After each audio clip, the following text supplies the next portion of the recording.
when they asked me, well, could you step out of the car?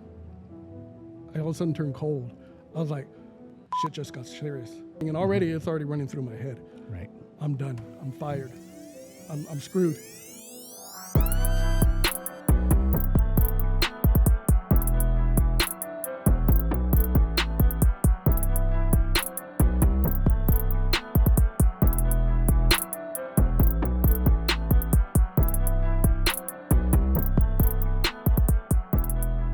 Welcome to Internal Affairs, a police podcast here with the IA guy.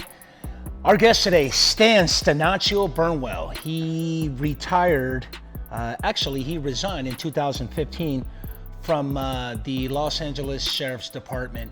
Look, he's got a story to tell you about a DUI arrest that he experienced. And I got to tell you, we haven't had a DUI arrest story at all. And there's going to be so many takeaways from something that we can all learn from, considering DUIs happen quite often, and it's a topic that's not discussed enough about. And so we're going to get to that in this episode, all right? So stay tuned, and we'll see you soon.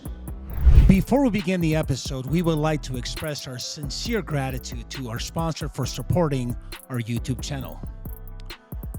Savage Training Group. As one of several instructors, we provide high-quality training classes for law enforcement officers. We help them advance in their careers. But just remember, there is no death by PowerPoint, no check in the box. That's not the type of training that we do. If anything, the education doesn't stop. It continues onto your agency. Then we have the Titan Group. Their passionate investigators bring clarity to complexity and deliver results that withstand scrutiny with internal affairs investigations, workplace, and other complex types of investigations. We trust them to uncover the facts. In other words, no stone goes unturned. Last but not least, Code 7 Coffee. As police officers first and aspiring coffee connoisseurs second, we appreciate their dedication to both professions. Their delicious coffee keeps us fueled during all of our podcast episodes. We are truly grateful to these sponsors for their generous contributions and support. Without them, our podcast would not be possible.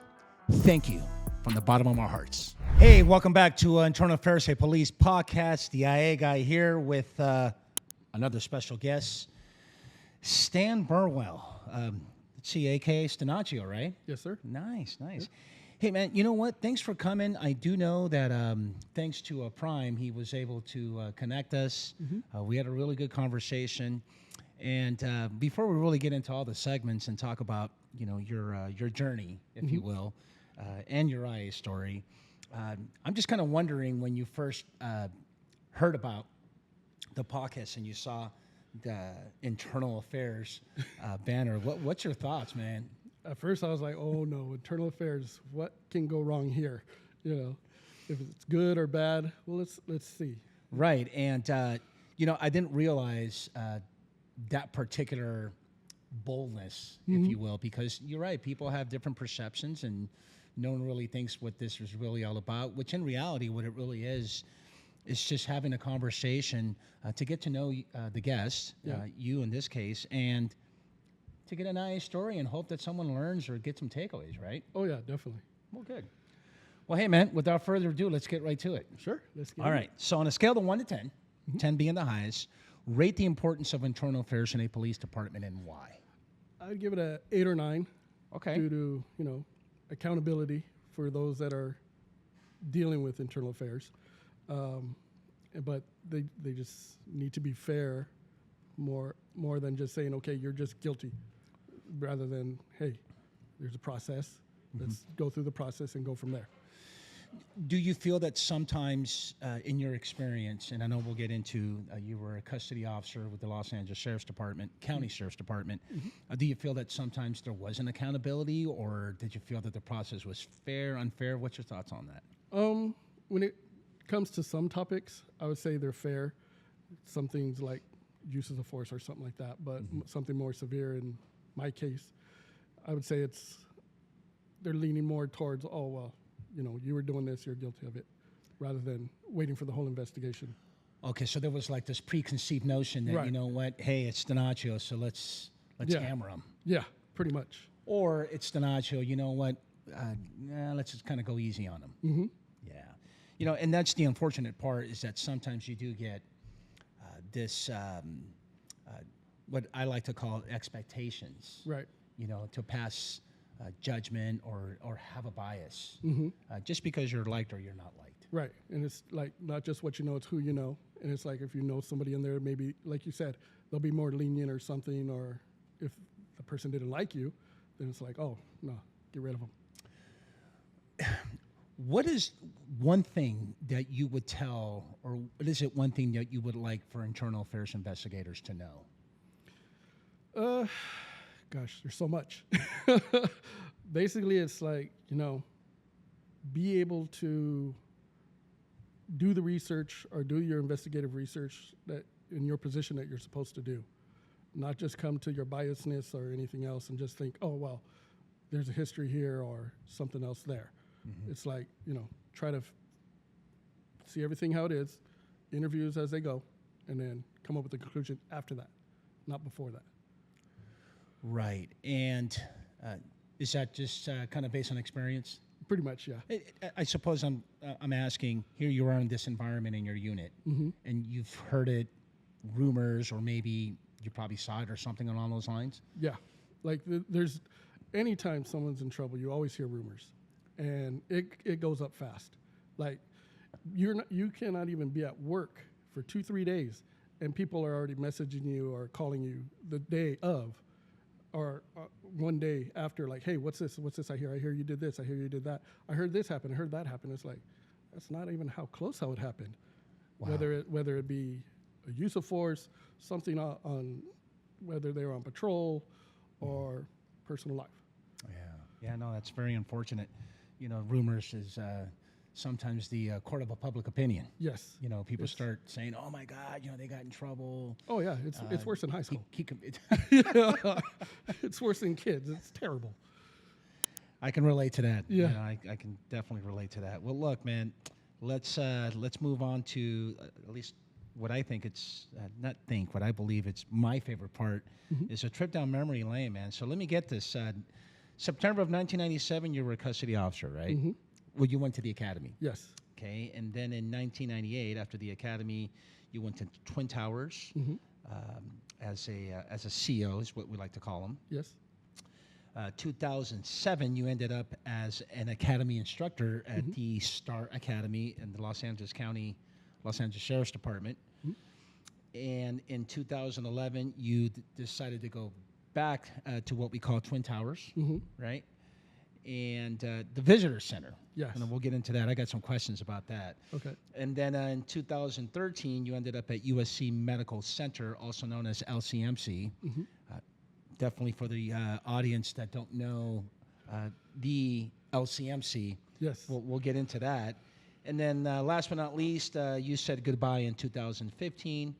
You resigned and to pursue your passion of special effects, which I think is just fascinating, which we'll get into later on. Yeah. Hey, let me ask you a question about this. What was the academy like? It was fun. I loved doing it. While I was there, they were also filming that show, The Academy. Uh-huh. So it was pretty fun. Well, watching that in the background, I was like, nobody really wanted to be on camera. Mm-hmm. They call it the Hollywood class. There was 2 of them. But it was pretty fun. It was interesting, and it was just like, oh, my God, these camera crews, they're everywhere. But it was a kick. I loved working at the Academy. It was a lot of fun. So, and I know we were talking about before we started recording, the Custody Officer Academy is only about a month and a half? Back then. Okay. And I think it's a little bit longer now. Okay, and there's a big difference between the custody officer and mm-hmm. a deputy, is that correct? Correct, yeah. What's the big difference, out of curiosity? The big difference is the learning domains. Deputies, they learn more of, patrol type of stuff. Mm-hmm. CAs, or custody officers, they learn more custody environment, booking procedures, live scanning, all this other stuff. Some report writing. I don't know if that's changed much over the years or if they've added more, but that's how it was back then. Okay. And then lo and behold, we end up at Twin Towers. Do you get to choose where you go from? Yeah, you get like a wish list. I want to say it was like 3 facilities or 5 at that time. Again, could have changed over the years. You get a wish list of where you want to go. And then they look at the list and say, okay, boom, we can put this person here or this person over there. IRC, CJ, Wayside, any facility. 1998, you're at the Twin Towers. Talk to me. What did we do there? I worked in the transfer center of Tower 1. Basically, that's the incoming and outgoing of Tower 1, where we're connected to the inmate reception center, also known as IRC. IRC. So we get bodies coming in and out. Over the years, I got to be part of the emergency response team. Okay. So during that time, I was a video camera officer, so I would go up and video inmates that were either in fights or injured, self-inflicted wounds, which we'll go into later on that. But one of the videos that I did in particular that they still showed at the academy showing shock because it's real life was an inmate pulled out his own eyes. And it shows the shock. Oops. It's okay. Shows the shock of not only what the inmate had, but what the nurses and staff had. Wow. What's it like? Walk me through a day where you show up and you go to roll call. Yeah, we basically just walk in. They check us in at the main control booth. Okay. We go to our location of assignment. Okay. And being in the transfer center, we're there. We get the pass on from the previous watch. And so we'd be there. We take our numbers and everything. Mind you, this is before the computer system and everything, so we had to do everything by paper, which was a lot of work. So again, the Stone Age of when we were there. So, we'd get the pass on and everything, and it was pretty good because we had to keep track of all the inmates, not only in the tower, but what we had, as well as Tower 2 and MSB at the time, or the Medical Service Building. They call it something else now. Okay. But all 3 of those facilities within Twin Towers, we had to take control and know the numbers of. Now, as a transfer center, are these inmates that were waiting their court dates? Were they charged with certain type of crimes, or they were going to be there for a while? Or yeah, they were inmates that were already there that were going to be housed in our area. Okay. We had the worst of the worst. We had them with the medical and everything. And back then, we had Tower 2 had females, Tower 1 had males, before they transferred them to CRDF, the females. So we always had the ones that were crazy. Oh, sorry, you can't say crazy no more. But you can say it on the show. Oh, okay. Don't worry about it. Yeah, that had mental problems and everything, and the worst of the worst, K-10s and everything. We had them on the 7th floor, 6th floor, on down. Okay, so is this the place where, officers get involved with the suspect and the use of force? Yeah, it was. And, next thing you know, the suspect or the arrestee is injured to the point where they need medical attention. Then they go to Twin Towers. Yeah, they'll go to Twin Towers or the Medical Service Building, which is like the hospital over there. Yes. And if they get worse later down the line, where I got transferred to LCMC, they'll take them over there. Whether it was acute, whether it was something that they had to have surgery on or anything else, or an infection of some sort, they would take them over there. Got it. All right, man. Yeah, got to learn this stuff because I recall booking. I guess we call it absentee booking, where we're going to go to Twin Towers, to go book the suspect because they need to get cleared because it was an excessive force, or even let's just say it was an OIS injured. Yeah. I don't know, maybe back in the days, chokeholds. Yeah. Yeah, if there was any, and it's silly because sometimes the nurse and doctors, if there's like a little bruise, if they come into the inmate reception center, if they have a bruise, send them to LCMC. It's just a bruise. Oh, you got to send them. So they get medically checked, yeah. But it brings something interesting. So is there agencies that actually go there because they just don't have like their own jail? I guess I'm speaking because I come from a big department, in LAPD. We actually have jails in Van Nuys and 77th to be in particular, where they have a nurse there to be cleared, for something minor, or they'll say, hey, I have this condition, and you got to get cleared. But my understanding is that, and correct me if I'm wrong, but there's other agencies within the county of Los Angeles that They don't have that luxury like we did. Right. They don't. And then they have to go to LCMC Okay. to get cleared. And then they go back to the to IRC to be cleared again. It's like you're doing double the work, and it's like, why? It makes no sense. And it's like, because I guess the department had a contract with USC Medical Center where they have to be medically cleared through them. And doesn't matter whatever other hospital it is, like nobody else is a professional to clear these people. Yeah. Well, if it makes sense, it's just not the right thing to do. Yeah, exactly. Well, let's move on, man. So talk to me, man. You were an instructor.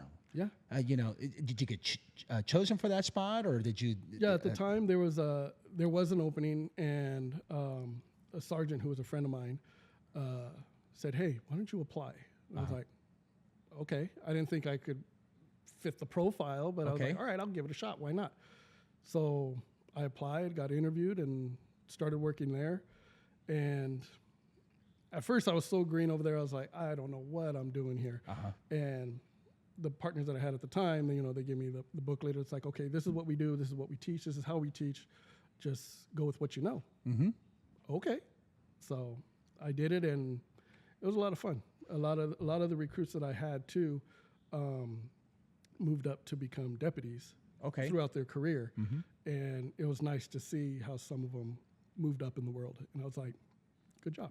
And they even said, if it wasn't for you, the way you taught me and the way you showed me how the academy got me into being able to go through the deputy classes a little bit easier.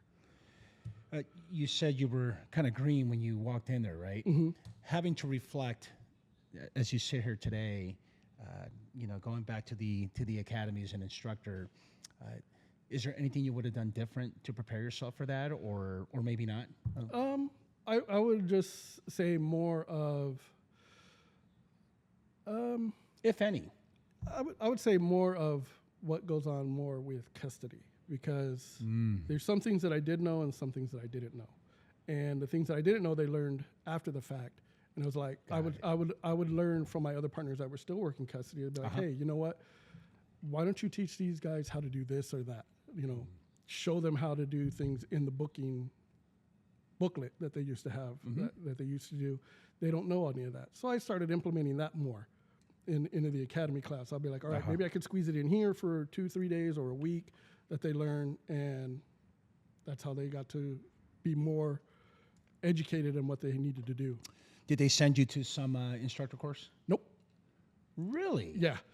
They didn't send you like some post-A advanced instructor or basic? No, they kind of showed me, they kind of like let my other two partners lead the way, and I kind of like mirrored them and followed them, take my notes, mental notes for me, and it was like, okay, here, you can do it now. Basically, like when you were first joining the department, oh, here's the keys, have it on the radio, have a good night. What? Same principle. And you left.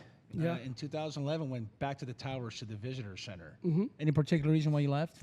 It was there was no more. It was a hiring freeze at the time, and so basically they can't really keep you there. It's like, all right, they made you go back to wherever you wanted to go. At first, I was going to pick the inmate reception center because I wanted to learn more over there. Okay. But then I was like, I've done all that line time and everything else. I wanted something kind of easier. Yeah. So the visitor center was kind of opened up. So I was like, I'll give that a shot. Okay. What's that like? Different. You're dealing with the general public coming in to see the inmates and everything, and there is so much drama there.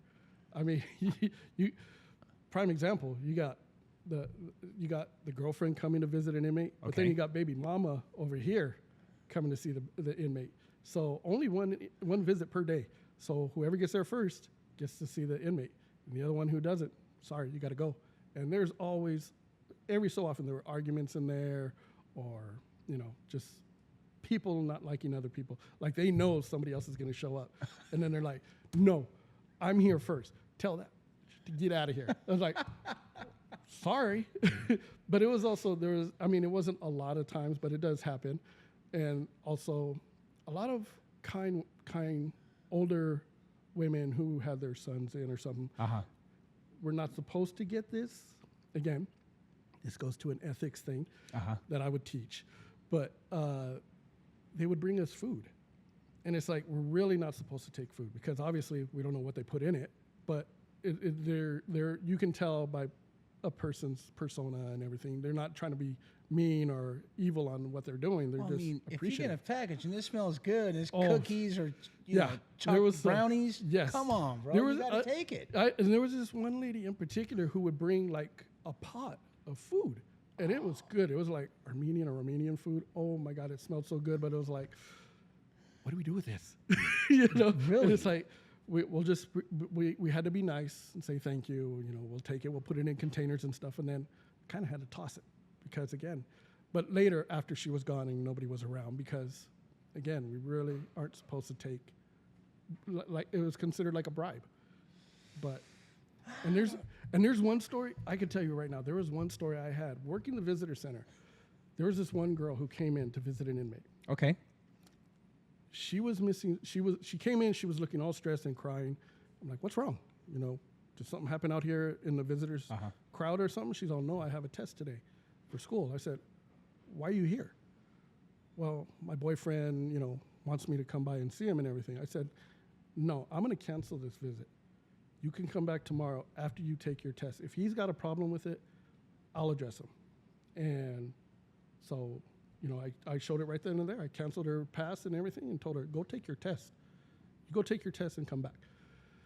Inmate gets in an uproar like a couple hours later. So I went up and talked to him. And this is Hispanic gangbanger, the whole 9 yards. And and he's all pissed off. Why'd you cancel my visit? I said, look, you're in here. She has a test to take for school. Let her proceed in her life and everything. I don't know how long you're going to be in here, but I'll tell you what. I told her to come back tomorrow. If she comes back tomorrow, because they're only allowed an hour visit, I said, I promise you I'll give you 2 hours. 2-hour visit, uninterrupted. I will walk her up personally and make sure that you get your 2 hours. When he heard that, he was calm. He said, I'm sorry, sir. And the next day he got his 2-hour visit. Yeah. And he was grateful. And she was grateful. And I even asked her, I said, how'd you do on your test? She's all, I think I did pretty good. And she appreciated that. And that was the only time I ever canceled anybody on a visit. And I don't know how she did or what their love story was or anything, but at that time, I was like, no, this is going to be for the better good. So. Wow, look at you. Dr. Phil Burnwell. I tried. And you probably didn't even know that was part of the duties and responsibilities. Yeah. And you know, I know I made a little fun of it, but in reality, you know, in all seriousness, sometimes you do have to think outside the box. Yeah, definitely. You know, and that I'm sure, you know, they're grateful, and maybe the inmate is something that he'll probably never forget, you know. Oh, yeah. As he carried on his life. Yeah. And I'm pretty sure, I mean, it's happened numerous times, and I'm pretty sure anybody else within the department or departments, you're going to run into somebody after they've been released. Yeah. Happened to me a couple of times. Really? Some good, some bad. But it was like, oh, shoot. But, you know, it goes with what happens. And yeah, no, that's interestingly enough, I can't get over the drama. oh, yeah. Hey, Jennifer was here earlier, and now you're here. You know, that would suck. Yeah. Is there sometimes they'll ask you, hey, what's her name here before I was? They would ask, and it would be like, because we'd have to cancel their pass and be like, we can't tell them who came before, whether it's even the mother. Right, or a family member. Yeah, or a family member. It's like, we can't tell them. And, you know, you can find that out on your own, but we can't tell you who came to visit. Yeah. So it's classified. Yeah, no, you know, it's, gosh, I just hope no one was a whistleblower, you know, to make it even worse. Oh, yeah. You know, I can only imagine, man. Wow. I mean, that visitor center is it rocking and rolling every day, or is it just? It's kind of busy at first in the morning. Okay. Because you're processing passes and everything, and you got to make sure that, you know, the pass goes with the inmate with where they're housed, or if they got moved somewhere else, then it's like, hey, you know, they got moved overnight. They're up at Wayside or they're at Men's Central Jail. It'll just take more time. Right. But you have to go over there to go see them. Right. It's not like we can send the pass and then they come from us. No, they got to go to their facility in order to find out where they are. Nice. Here we are, 2013, LCMC USC Medical Center. This is the absentee booking, right? Yeah. So this is where I take them straight up to the 17th floor or something like that? It used to be the 13th floor. Okay, it's the 13th floor. But now, when I got there, they had just opened the new building. Okay. And so now it's in the basement area, sort of the new hospital. Oh, okay, so it's not way up in the 13th floor. No, it's no more. Where it used to be, Where it used to be, right? Yeah. It's not where I went because I came on in 1998, so Yeah, it was early right 2000s. Mm-hmm. I would say around 99, 2000 is when they started opening the new facility. But yeah, it was. We have our men's locker room. Again, this was years ago. I don't know if it's still up there, but they used to have the men's locker room up there while the female locker room was down in the old building. And that place is spooky going up there. It sounds haunted, man. It is. We can go into stories on that, but that's a totally different podcast in itself. I got you. I hear you loud and clear. Yeah. Let me ask you, here you are with an absentee booking. What's the longest arrestee / patient, I guess that's what you can call them, right? Yeah. That you saw there that everybody was thinking, well, how long is this guy? Or you tell me. I mean, how long does someone actually stay there? Because normally, if you do an absentee booking, it's maybe an overnighter, or they'll tell you, hey, they're in such a bad condition that they're going to stay here a couple of days. And oh yeah, there's. How does that work? Well, depending on the severity. Okay. They can be there overnight, 2 nights, 3 nights. At that point, if it's going to be longer than overnight, we'll take them over, book them. We have our little booking area right there in LCMC, and they would take the body over basically for whatever agency. One that's popping in my head right now was a guy who had a dog bite. Okay. A dog bite on his arm, so bad that you could see the tendons and everything. Oh, it was awesome. Again, going to later down the line. That's right. You're a special effects guy. Yeah. So he had to stay overnight or even a week. So we took him over, we booked him and everything, the whole 9 yards. Sometimes when transients come in, they'll have like another one in particular who had a wrap on his leg, never took care of it, got water in it and everything, stunk up the place, basically had a rotting leg. He had to stay overnight, but he had to go upstairs. So unfortunately, I want to say it was LAPD or Pasadena, had to take him upstairs, wait for him up there to get cleaned up, and then he comes down, and then we book him. Got it. No, yeah. Interesting, type of job where I suppose a lot of the duties and responsibilities is waiting around to see when they're going to get cleared, and then they come, I suppose, sometimes on a Friday night or something, or even daytime, right? Yeah. There's a lot that come, and then maybe it slows down.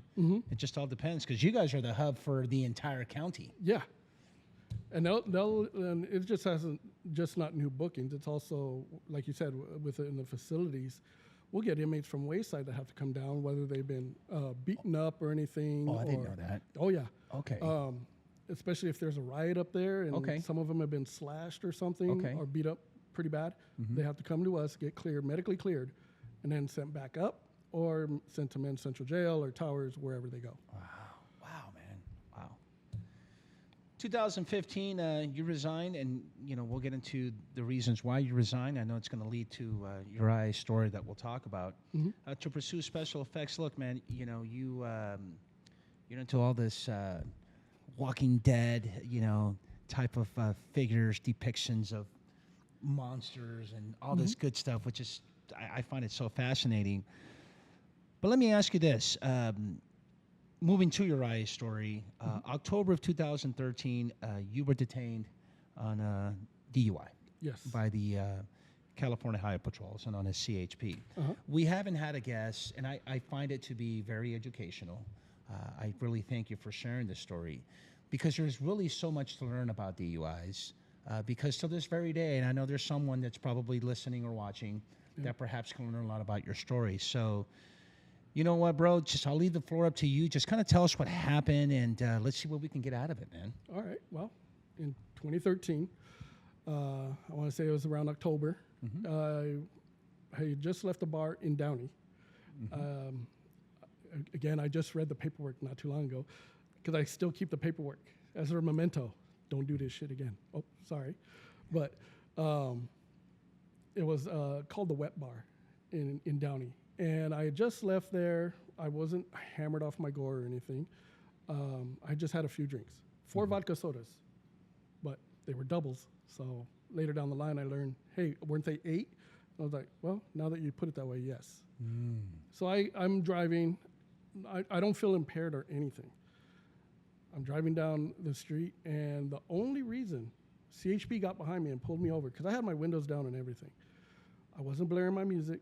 I wasn't swerving. The only thing that got me is my tags were expired. They were expired because they were current, but I didn't put the current sticker on my license plate. And it was about 2-3 months overdue. Okay. So that's what made them pull me over. Okay. And when they pulled me over, they were asking me where I was coming from. I told them, from the Wet Bar and everything. I was totally cordial, totally polite and everything. And they were asking, well, did you have anything to drink? And I said, yeah, I have 4 vodka sodas. I'm feeling okay, and just on my way home. And so when they asked me, well, could you step out of the car? I all of a sudden turned cold. I was like, shit just got serious. It just hit the fan. Okay. So I got out and everything, and I'm on the sidewalk and everything, and already it's already running through my head. Right. I'm done. I'm fired. I'm screwed. All these things are running through my head. And so they're making me doing the off-the-road gymnastics and everything, and I just stopped. I said, you know what? I don't want to stop the inevitable. I know I was drinking and everything. I know what's going to come next. And they were kind of quiet on it. And I remember they were kind of not really signaling, but like saying, hey, everything, kind of like right here. And I'm looking and I'm like, oh, okay, I'm being recorded. And not only am I being recorded on their cameras, but their dash cam. Okay. And it's funny because I want to say, I don't know where they get the news media where they're all crappy cameras and everything and videos, like all scratchy looking and everything. This stuff was crystal clear. And I'll go into why I know that after the fact. If I may interject, in 2013, was there body worn videos? It was more of a mic. Okay, it was got a mic. it. Yeah, Okay, it was your mic. So you were just being recorded. Right. Audio. Got but it. It was more video in the car, like you would see like the dash cams are and everything in the cars, just like that. Okay. And so I said, okay, I'm not going to talk anymore. They gave me the breathalyzer. They had me blow into the breathalyzer twice. Came up above. It was like 0.8 or whatever. And I was like, okay. And then they asked again. And then they asked me before they put the handcuffs on me, do you want to draw blood or do you want to blow at the station? And I'm thinking in my head, well, I already messed up twice on the blowing. Might as well just go for blood. And I was like, well, I'll draw blood. And so they said, okay. So they were going to take me to a clinic where they go and get that done. Okay. During that time when they're kind of handcuffing me and everything, and I said, can I have someone pick up my car? Can I call a supervisor to come pick me up? Because during the time that we were having the discussion, I gave them my county ID and told them where I worked and everything, if they can get a hold of my sergeant or lieutenant. Well, they did, but the problem is, back then, it wasn't up to the sergeant or lieutenant anymore. You have to go to the captain. Finding out later in the night when they had taken me and stuff, but I'm going to be going back and forth. Yeah, it's fine. They had to call him. He lived all the way in Castaic. Okay. And this is on a Tuesday night for Wednesday, so at 3 o'clock in the morning, they're calling him. I'm like, wow, okay, that's late. I didn't know that until after the fact. So they called him when I got to their station, but before they took me to the station, they had pulled over 2 other individuals. One was a guy you can clearly see, and I'm in the back seat just watching it, and I'm quiet the whole time. And they're wondering, like, he's way too quiet. And even one of them, because there's 2 of them, the passenger one, he even said, are you okay? I said, yes, sir, I'm okay. That was it. They pulled over one guy. You could tell he was swerving and everything, but it was because him and his wife were messing around, and she was kind of like slapping him, but not in a mean way. They were just being silly. So they let them go. And then we're on our way to this clinic to go draw blood. They pull over another person. This one was definitely drunk, deuce, whatever you want to call it. It was a female. She was a nurse. I remember because I remember seeing her badge that she had because she had it around her neck or whatever, along with her ID and stuff. They hook her because she's beyond drunk. Like even when she got in the car, I could smell it on her. Okay. So I was like, and so she's sitting in this seat. I'm sitting right here, and I'm just like quiet because she's just crying and going on, and I'm like, shut the hell up. You're bugging me. And these guys are looking at me in the rearview mirror, and I'm just shaking my head. And she's all, they got you too? And I said, yeah. What are you going to do to us? I don't know. You know, just keeping it short. Where are we going? They're taking me to go get blood. No, you can't do that. No. I'm like, I'm not my counselor. Shut up. So they take me to the clinic. You know, they draw blood. So after they draw it, I'm like, sir, can I use the restroom? I really got to use the restroom. Politely. And they let me use the restroom, which was nice. They could have been a-holes and said no. No, totally. Yeah. So after that little ordeal there, they took me to the station. They're writing the report and everything, and I'm sitting there. Luckily, they did not put me in the drunk tank or anything, or in a cell, anything. They actually had me sitting there with the officer. He's writing his report. He asked again that he was the driver, and he's all, sir, are you okay? I said, I'm kind of scared. I'm wondering if I'm done. I'm fired. He's all, well, you've been cordial with us. You've been polite. We'll see what your supervisor says. So captain comes, felt like forever. But, you know, coming from Castaic, I don't know how long it was, whether they called him while I was being transferred or whatever. But he finally shows up and he sees me, and they put me into their briefing room area to meet with him. Mm-hmm. And mind you, I still had the handcuffs on this whole time. Okay. In the back.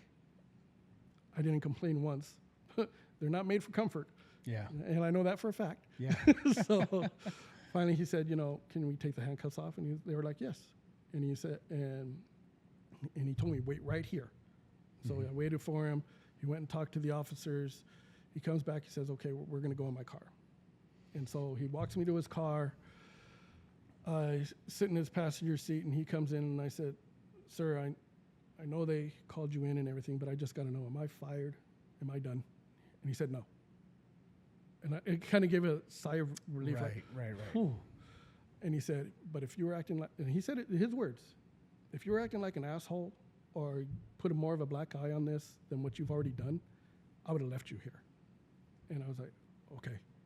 So I just stayed quiet, and he went and he said something to the officers again. He went and talked to them, probably said thank you and everything, and then took me home. And when he took me home, I was like, okay, you know what? What do I do?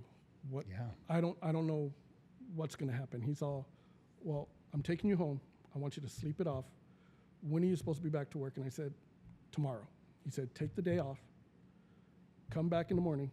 Meet me in my office on the 8th floor, and we'll discuss it then. Yeah. And that after that process, it was a long process with IA and everything else regarding that. But basically, during the time of being investigated, during the time of having to pay fees and going to court and everything, it was about $15,000 altogether. Wow. It was an expensive, learning, painful experience. I can only imagine. But this is when IA came. Don't know who it was or whatever, wanted to say, oh, give him 30 days without pay. Boom, done. I'm like, well, what? And even the captain and my lieutenant were like, no. He was polite. He was cordial. He was honest about everything. We're not going to give him that. So what they did is they gave me 15 days. They worked on it and gave me 15 days. But in lieu of not being paid for those 15 days, I had to take training courses. Right. So it was like, you still get a paycheck. You're still within reason of being disciplined, but you're getting paid. Yeah. So it's almost like it was 15 days just not working your normal duties. Right. But you're going to be going to training and stuff like that. Right. You mentioned before we started recording that you haven't had a single drop in how long at that time? From the time, it was at least 7-8 years, I didn't touch a drop. Yeah. And it was like just recently, like for my birthday or the family function, but not unless I have a designated driver. Yeah. I won't do it again. Yeah. And there were times before this caper started, there were times where I should not have been behind the wheel. And I know for a fact I was speeding, being an Adam Henry driving around and everything. And it's like going out a couple of times, looking at my car the next day, making sure I didn't hit anything or any damage to my car because I don't remember getting home. Those times, I know I would have had the book thrown at me or definitely fired. But this one caper where I wasn't even partying or nothing, just had casual drinks, checking out a place, that messed me up. I want to touch a little bit about mental wellness. Do you feel as though that this was going on for a while before you actually... The drinking and driving? Mm-hmm. Oh, yes. Yeah. Because I felt like nothing could happen. I can get away with it. It's just this, it's a 20-minute drive home. I can almost get home or anything. Yeah. But and looking back, it was like, okay, drinking because of internal pain and issues and whatnot. Yeah. Even though it was partying and having a good time, it was also toxic. So you felt as though that was like a coping mechanism for you? Pretty much, yeah. Do you feel that was related to work? Somewhat, yeah. After a while, it was definitely related to work, personal life. Yeah. And it was like, it was an outlet, but at the same time, it was like I was sort of enjoying myself, but really not enjoying myself, if that makes sense. You think faith has it that you didn't have your tags on your car? Yeah. That this is kind of like the man up above. Oh, yeah. Telling you, you know what? Right. You're not going to put those tags on.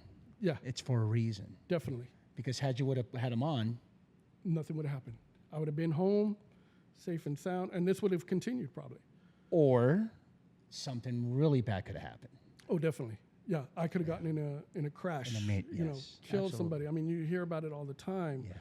Hell, even our DA has people that have happened to him. But again, that's a different time. Yeah. That's a different interview and podcast. Yeah, I just, I appreciate you sharing this story because we don't talk about it enough.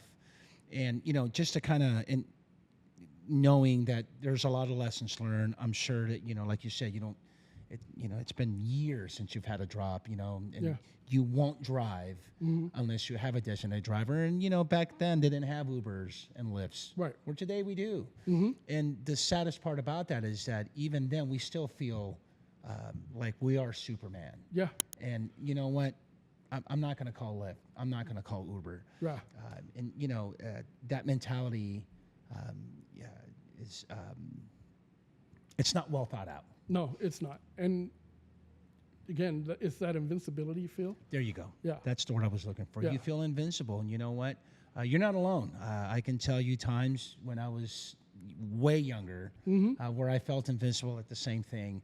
And, maybe it's just male.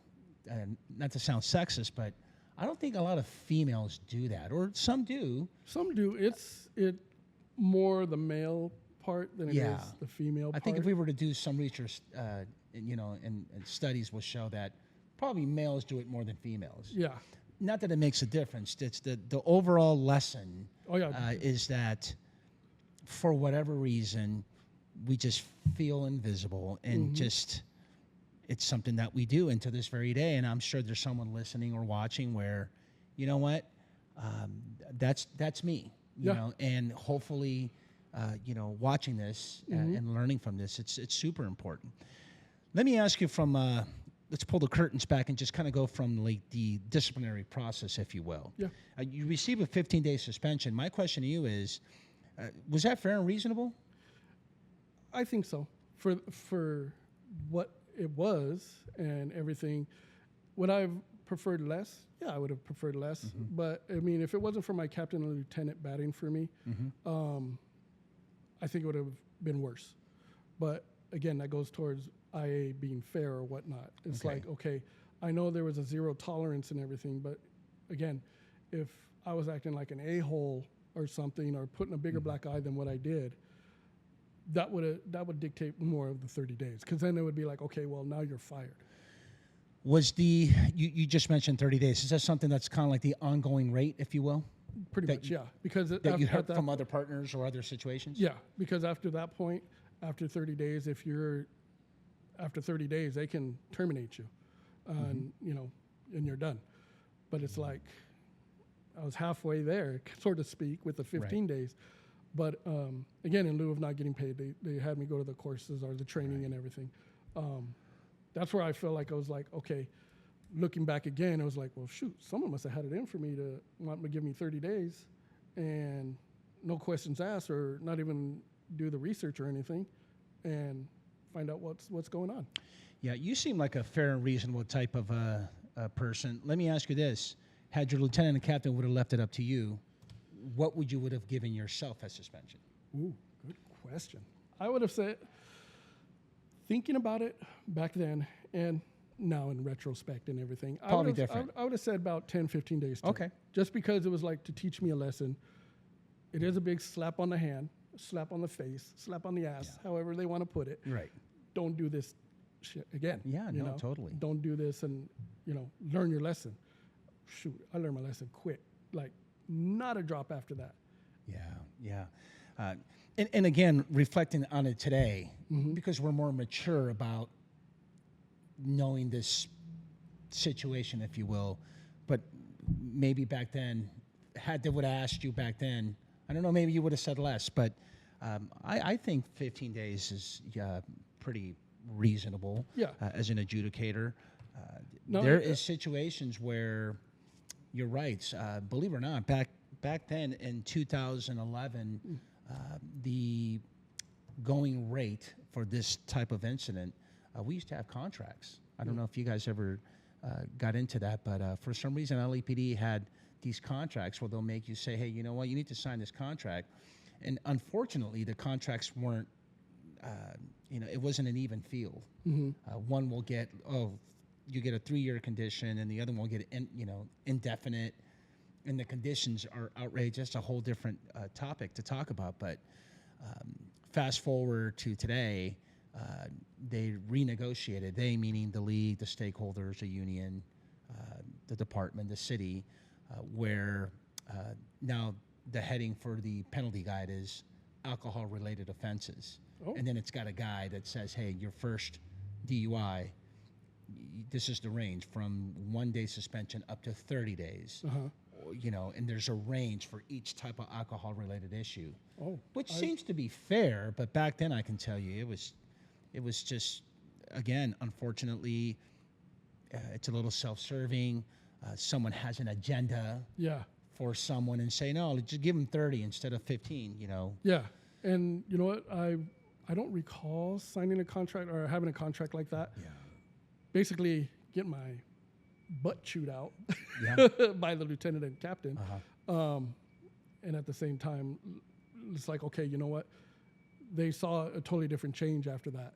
Like, it was like a total 180. Yeah. But I did have to sign stuff and paperwork-wise, whether it had to do with the investigation, with the paperwork having to sign is this is what it is, this is what you're agreeing to, and all this other stuff. And they even asked me, do you want representation? I'm like, no. I'm like, you don't want your union rep? I was like, no, because I know what I did. I'm guilty of what I did. Yeah, no, totally. And I don't need someone trying to push things and be around the fence and jumping hoops and everything else. I'm like, no, I'm guilty of what I did. I'm copping up to it. Yeah. I did this. Even when I went to court, I'll never forget this because, around other knuckleheads in there, I pleaded guilty. And they're like, everybody gasped, like, oh, you're supposed to put no contest. I'm like, I'm not going to play games with the court system. I'm guilty. If someone wants to dig it up, they can dig it up. If someone wants to ask me, I'll tell them. Yeah. I wasn't shy about it.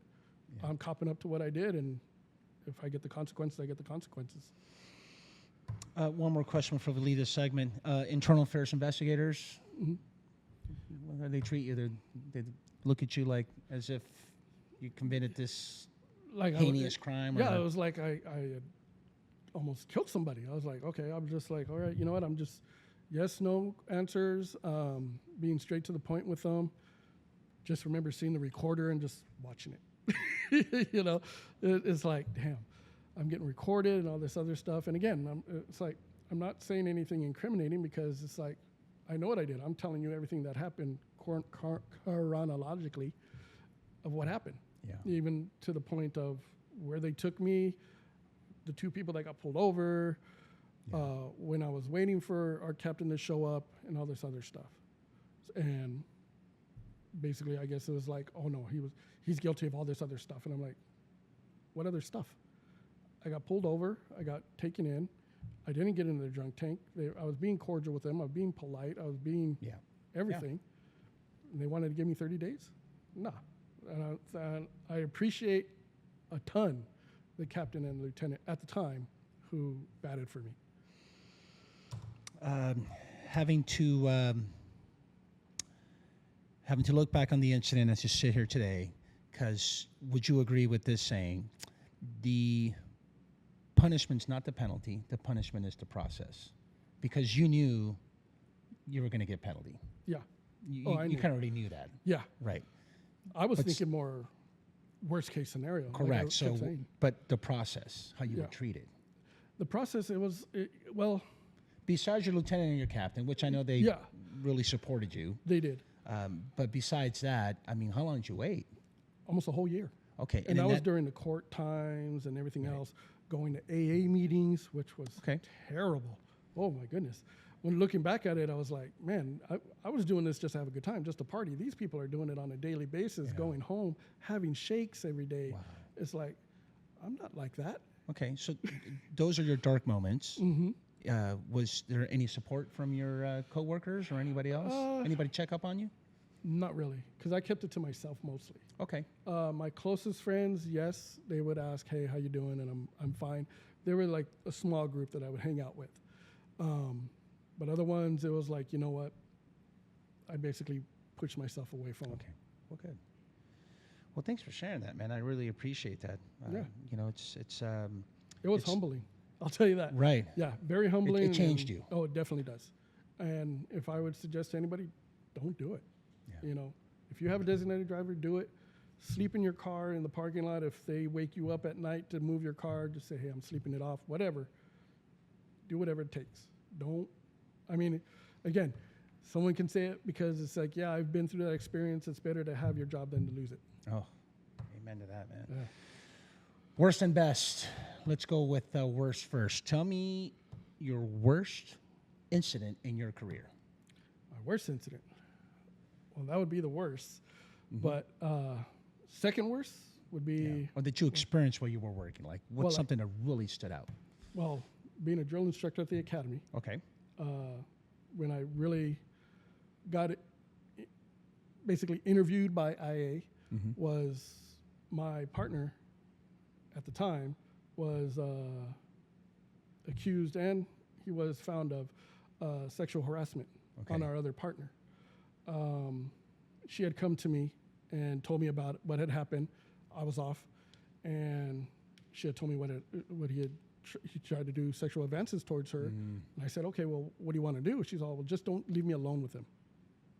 Okay, easy enough. You stick by me, no problem. If you have to go somewhere or you have to do something, I'll be right there with you. A couple of weeks passed, and I guess it kind of overwhelmed her where she talked to a girlfriend. Well, her girlfriend told her husband. Her husband is a sergeant on the department, so he had to report it no matter what. Hearsay, whatever, investigation starts. I come to work one day, and I'm like by myself. I'm wondering where my partners are, and sergeant comes in and says, well, you're going to be teaching the class by yourself. And I'm like, what? By myself? I'm still kind of new, but all right, I'll give it a shot. So I find out later there's an investigation going on with this. And they interviewed us and everything. So the investigator interviews me, sits me down and everything, and it just so happens I know who the investigator is. Okay. So I was like more at ease talking to him, and he's all, well, I want you to be as blunt and honest as possible. I'm like, sure, no problem. Let's go. What do you want to know? He's all, well, this person in particular said that he parties with you and hangs out with you and everything. I said, sir, that's bullshit. I would not fucking party with this guy if you paid me. This guy's a liability in itself. I would not go anywhere with this guy off duty. He's dirty. I know he does, the way he talks about females isn't great.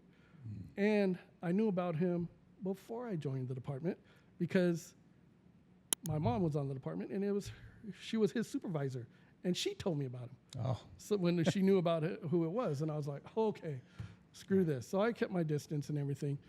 And so the interviewer, when he's talking to me, he's all, you can't talk like that. I said, you wanted me to be as blunt and honest as possible. Yeah. I'm being as blunt and honest as possible. And he said, well, do you know of anybody else you may have done this to? And I said, you know what? There was one recruit that I remember. It rubbed me the wrong way how she quit. She was my top recruit academically and with physical training. Like, she was up there. Mm-hmm. Talk to her. I have a feeling something happened to her. And sure enough, yeah, it did. I guess he was alone with her in the office. He exposed himself, according to what I heard later from the investigation, that she had explained that she thought that this is how it was on the department. And she was married. Wow, man. So she left and everything. And long story short, with his caper, they made him retire after, I think, like 32 years in lieu of being fired. So it was like, but. Talk about the worst. That just threw, I would imagine it had an impact on the entire unit. Yeah, it did. And it was like, because there's always these allegations, the drill instructors are always messing with the recruits, blah, blah, blah. And it's like, no. At least with me and my partners, we didn't. I know the other partners, the other drill instructors for the deputy classes I knew at the time didn't. So it's all hearsay. Yeah, moms know best. Yes. Yep. I caught that on. Well, thank you for sharing that. What about best, man? Like, give me an achievement, reward, something good. Something that you good? left with that you can be very proud of. That made you feel what I was proud of what you achieved. When I was working at the academy, but also the videos that I did when I was, whether it was injuries that inmates did to themselves or whatnot, half of them at the time were at the academy. They taught for injuries or what to expect when they see things in there. Knowing the people, the friends that I knew along the way, just there's so much. I mean, it was fun working on the department. Don't get me wrong. It was fun, but there was a lot of other things that sort of put a black eye on it. Yeah. And, after a while, I was like, I'm done with this. I want to pursue my dream of what I was doing. The main reason I was on the department was for my daughter to have benefits and a secure future. But after she got married, I was like, I have no reason to be here, really. I mean, I tried going for deputy and, injuries, uses of force, alleged uses of force. This DUI was sort of a nail in the coffin. It was like, I'm supposed to be on for bigger and greater things. Speaking of bigger and greater things, talk to me, man. So you're this special effects guy. So talk to me all about, man. What's that? Because a lot of transitioning from one of law enforcement to another. Yeah. This is one that caught me by surprise, and I find it fascinating. Tell us about it. Well, I've always been interested in special effects. Loved Halloween and everything. And again, when my daughter was born, I was at a crossroads. I can either join Not Scary Farm and be one of their makeup artists at the time, or join the department. Well, I joined for her behalf. But I never lost track of doing stuff for special effects and everything. I mean, I was with the basic makeups and everything looking dirty and nasty. And it was like, back then, before I went to the courses. So anyways, yes. So while I was on the department, before I left from 2013 to 15, I went to Makeup Academy, learned how to do stuff, and learning back then, it was like I was doing a lot of stuff wrong rather than right. But I learned more. And it's not easy. It's not easy. And the things that I saw while on the department, the guy with the dog bite, the transient with the messed up leg, other ailments that I've seen stayed in my mind. That was my therapy, because everybody else is like, especially with the guy who popped out his eyes, the nurses needed to see a psychiatrist. Some of my partners needed to see it because it traumatized them. Of course. And they come up to me and they say, well, don't you need to see anybody? I'm like, nah, are you kidding? I want a copy of this reel so I can get it for reference photos and everything. And it so happens one of the makeups that I did was an eye coming out, looked just like it. Wow. So, yeah, and so I would say that was a big help You know, when you ask about big achievements and everything, I would say that was it. Because the stuff I show and the videos that I have with my work, very realistic. And that's what I go for. And I've done actor shooter scenarios for the department, every 15-minute scenarios. But after a while, my prices went too high. They couldn't afford me. Okay. Because Yeah. I know my worth. That's right. So after I left, I did more and more independent films. I worked for a haunt, which I'm now the head makeup artist for. I've been doing that for a few years. And it's good. It pays the bills. It's kind of seasonal. You know, I could be busy for 3 months. I could be dead for 4 months. So it's just an up and down thing. So now currently I work in the aerospace industry, escorting contractors through secure areas. So if the government, trusts me with these people and everything, it's pretty good to know. Yeah. But that's what pays the bills while I'm not working on a project. That's awesome, man. And where can we get a hold of you? You can get a hold of me on my Instagram. I had my websites up right now, but I took them all down because I'm reconfiguring them. But Makeup Effects by Stanachio or Morbidly Twisted Tumblers. I make some tumblers that are like sort of like movie themed but spooky and stuff. And a Chamoy business, Sinister Cravings. All those are on Instagram if you want to follow them. That's awesome. Just follow me there. And then in Thousand Oaks, you have that contract. That's your... Yes, in Thousand Oaks, it's Reign of Terror is what it's called. And it's been #1 in Southern California, top 10 in the nation. And Really? More than one of Universal Studios? yeah, because Or they Not don't, Scary Farm? way better. People say it all the time that come and visit us because those places, they do the conga line. You know, you're not going to get scared or anything. We don't do the conga line. If it's you and three other people walk, we wait about 30, 40 seconds, the next group goes. So everybody gets a good scare. And not only that, but I learned this just recently, that they pride themselves on no plain black panels, like for walls and stuff. Yeah. They have some sort of texture on them and everything. And I was like, I never realized that. Yeah, that makes sense. They're very detailed in what they do.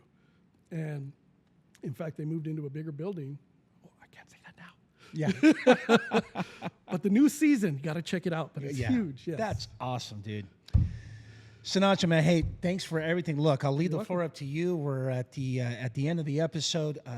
What advice you have for anyone who's coming on to be a law enforcement officer, a cop, CEO? With today's environment, really think about it. Really have a thick skin. If you're gonna do it smart. Don't be dumb. Don't have your own agenda. Don't think you're gonna change the world. You might be able to down the line, but just have fun in your job. If you really want to do it, have fun in your job, and don't have too much fun. Don't like what happened to me and others, countless others. Don't drink and drive. That's the bottom line. I mean, I know it sounds like a after-school special sort of thing, but it's out of experience. I got lucky. You may not be so lucky, and if you lose a job within the department, any department, you're lucky if you get anywhere else. Yeah. It's like a dishonorable discharge or anything else. Yeah. People see that and it's like a big black eye. I mean, you'll be lucky if you'll be able to have a security job position anywhere. Yeah. So, thanks, brother. You're welcome. Really appreciate you coming down. And look, we're gonna wrap it up. And like I always say, look, be safe out there, and don't forget to go Code 6. Thank you.